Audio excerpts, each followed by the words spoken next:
Bueno, aquí tienen a la compañía que he tenido en la madrugada de hoy. Desde que salí del bosque, está acompañándome. Arriba en las alturas, como si estuviera de alguna manera protegiéndome. Increíble. Estoy en la zona rural, a unos 7 kilómetros de la ciudad.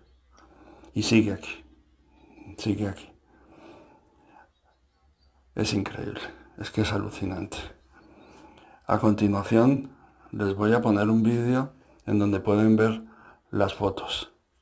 Son increíbles. Y mañana les voy a mostrar hasta dónde me acompañó esta nave. Al final de la calle donde vivo yo, presentó una gran luz que junto con ella casi que me estaban diciendo que se despedían.